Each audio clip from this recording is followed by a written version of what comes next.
नमस्कार, आप सभी लोगों का इस कॉन्शस क्लासेस में स्वागत है।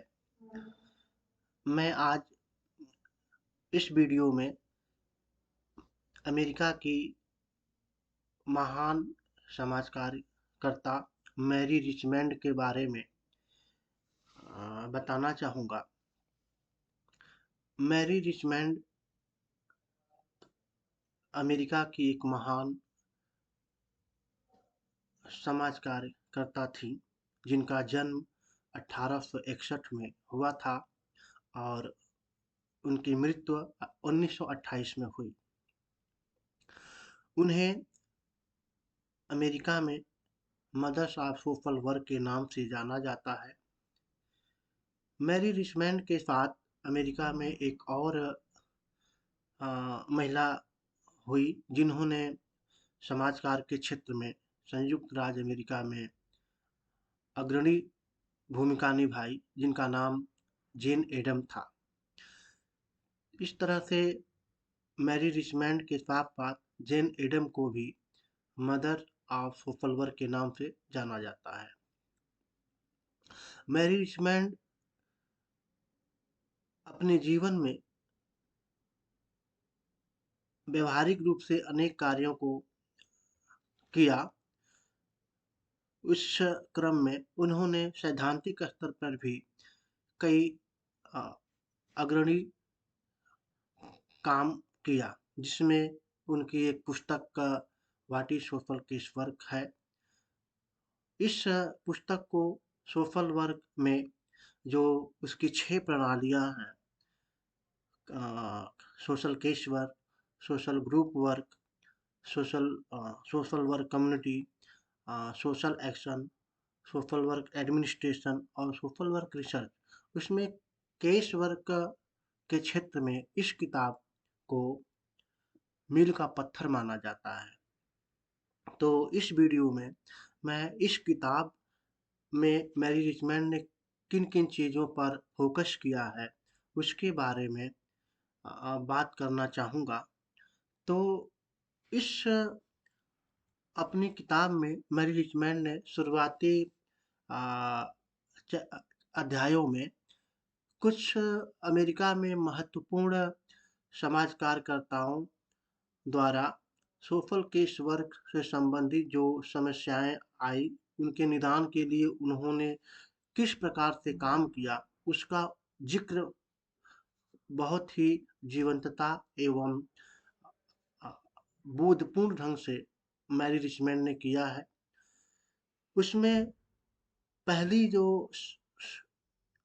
जो घटना का वर्णन उन्होंने किया है, उसमें हेलन केलर नाम की एक लड़की है, जिसकी उम्र 6 साल की है और वो जन्मांध एवं बहरी है, यानी जन्म से वह बहरी है एवं अंधी भी है, जो आगे चल कर के अमेरिका में एक महान समाज कार्य के क्षेत्र में योगदान दिया। इस क्षेत्र में इसके योगदान को काफ़ी सराहा गया और हेलन केलर ने अपने जीवन की एक बहुत ही महत्वपूर्ण जो कृति दुनिया के सामने रखी, उसको स्टोरी ऑफ माय लाइफ के नाम से जाना जाता है। अपनी इस जीवन यात्रा में हेलन केलर अनेक चुनौतियों का सामना की और उस चुनौतियों के निदान के लिए हेलन केलर की जो शिक्षिका थी, जिनका नाम कुमारी सुलिवान के रूप में जाना जाता है, उन्होंने लगभग 24 साल तक हेलन केलर के प्रशिक्षण में योगदान दिया। हेलन केलर के माता-पिता एक अभिजात वर्गीय अमेरिकन परिवार से संबंध रखते थे। हेलन के पिता जो है आर्मी में थे और माँ गृहिणी थी, लेकिन हेलन केलर की समस्या की वजह से दोनों लोगों को अनेक दिक्कतों का सामना करना पड़ता था। अगर हेलन केलर की समस्या को देखा जाए, तो यह कल्पना किया जा सकता है कि एक 6 साल की लड़की जो न तो देख सकती है, न तो सुन सकती है, वह बाहरी दुनिया को किस तरीके से समझ सकती है। जब तक हम बाहरी दुनिया को बेहतर तरीके से नहीं समझ सकते हैं, तब तक हम बाहर के चीज़ों से, चाहे वो जैविक हो अथवा अजैविक हो, उनके साथ हम बेहतर इंटरेक्शन या अंतरक्रिया भी नहीं कर सकते हैं। इस वजह से हेलन केलर के जीवन में एक समस्या पैदा हुई कि वो बाहर की दुनिया को जानना चाहती थी, लेकिन जानने में असक्षम थी, क्योंकि न तो वो सुन सकती थी, न देख सकती थी। इसलिए उसके अंदर खास प्रकार की मनोवैज्ञानिक समस्या भी पैदा होने लगी। वो ज़्यादा उदास रहने लगी, निराश रहने लगी और एंग्ज़ायटी की तरफ बढ़ने लगी, जिसका प्रतिफल यह हुआ कि वह जब भी खाना खाने जाती, तो इधर-उधर भागती, खाने की प्लेट को फेंकने लगती। जब कोई उसके पास अ, होता और उसको इस बात का एहसास होता कि उसके पास कोई है, तो वो बहुत ही अग्रेसिव हो जाती और अटैकिंग मूड में हो जाती। जब रात को वो सोने जाती, तो सोने ज के समय जब उसके माता-पिता कैप्टन केलर एवं मिसेज़ केलर जातीं, तो वह अपने निराशा एवं हताशा के कारण उन लोगों से दूर भागती और चिल्लाने लगती। पूरे घर में इधर-उधर जो चीज़ें होती, उनको तोड़ना शुरू कर देती। तो इस तरह से हेलन केलर की जो प्रारंभिक ज़िंदगी थी, वो बहुत ज़्यादा समस्याग्रस्त हो गई, क्योंकि एक तरफ हेलन केलर का शारीरिक विकास हो रहा था, मानसिक विकास हो रहा था, तो दूसरी तरफ एक्सटर्नल वर्ल्ड से वह डिस्कनेक्ट हो रही थी।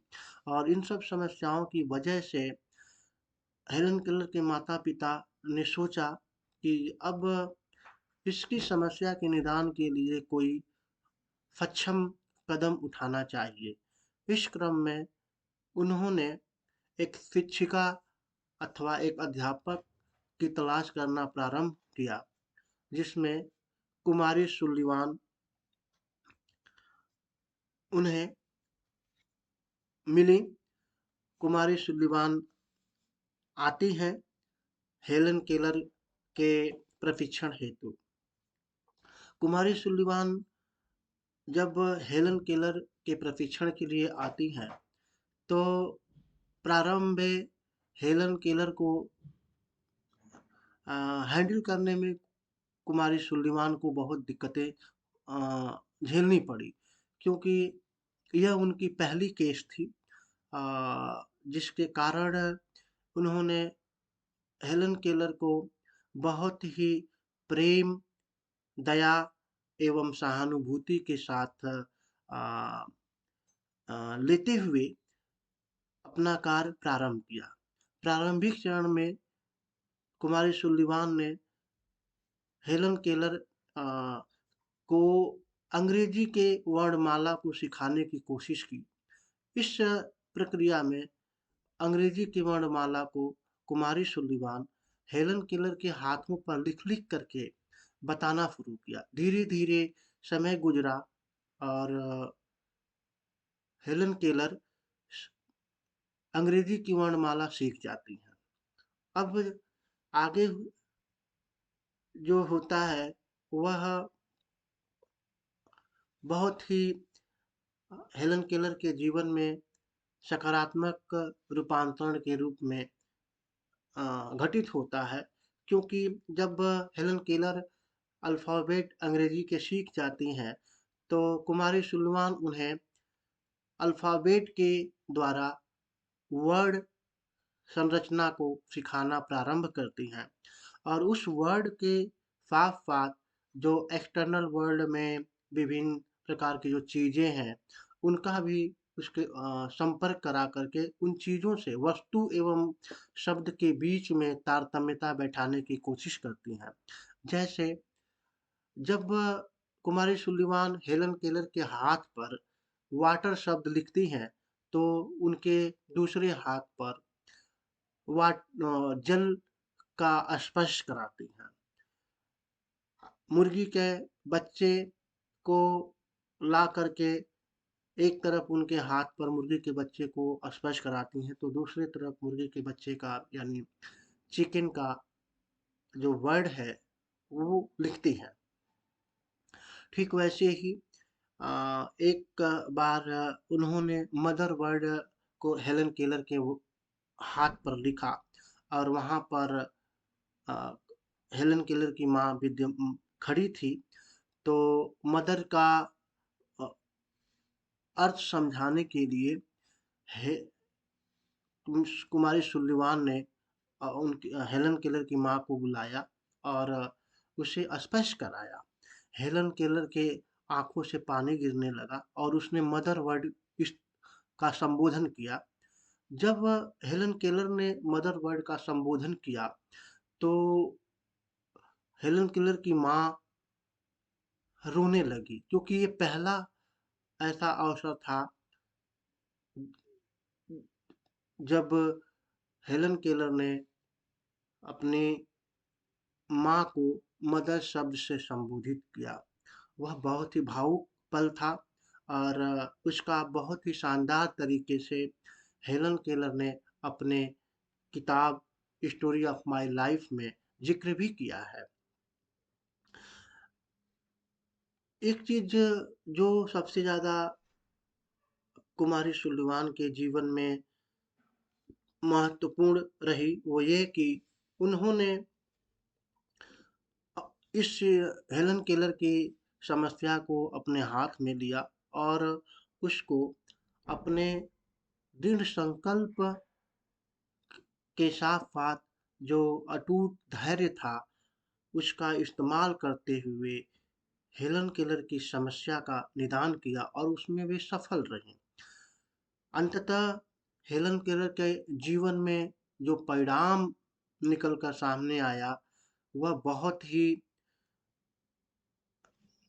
अप्रत्याशित था, क्योंकि हेलन केलर अमेरिका के माने जाने विश्वविद्यालय कैम्ब्रिज यूनिवर्सिटी में स्नातक की शिक्षा प्राप्त की और उसके बाद पूरे अमेरिका में घूम घूम करके बहरे एवं अंधे लोगों के कल्याण के लिए काम करना शुरू किया।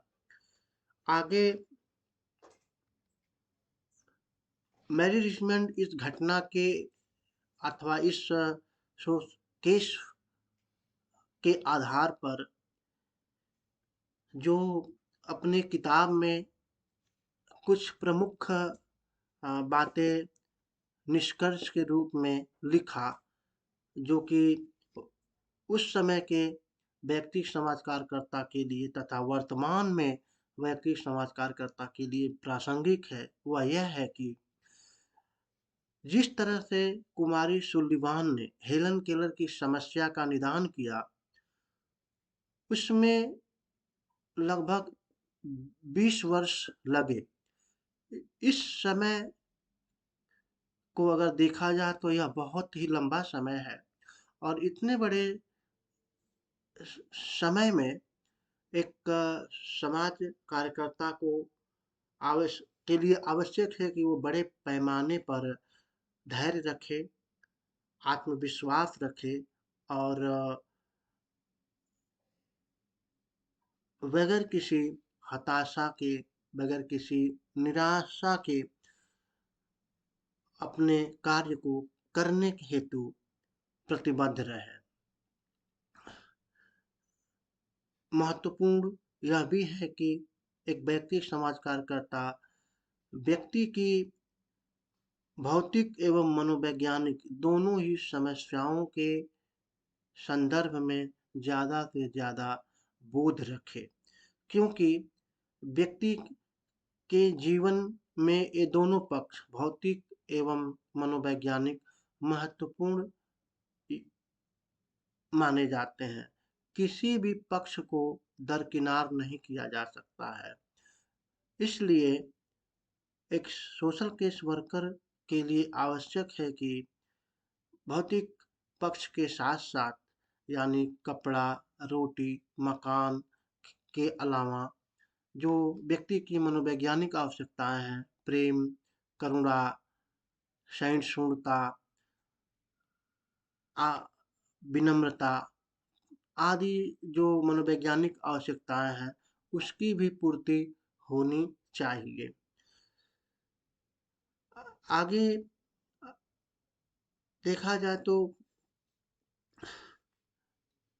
मैरी रिचमंड इस बात को बतलाने की कोशिश करती हैं कि समाज कार्य अथवा समाज कार्य के क्षेत्र में काम करने वाले समाज कार्यकर्ता अपने आप को व्यावसायिक समाज कार्यकर्ता के रूप में जब प्रस्तुत करते हैं, तो इसका मतलब यह नहीं है कि वह पूरी तरह से शुष्क होकर के सेवार्थी के साथ व्यवहार करें अथवा बहुत ज़्यादा उस सेवार्थी के साथ अ, वस्तुगत ढाँचे के में बंध करके काम करें।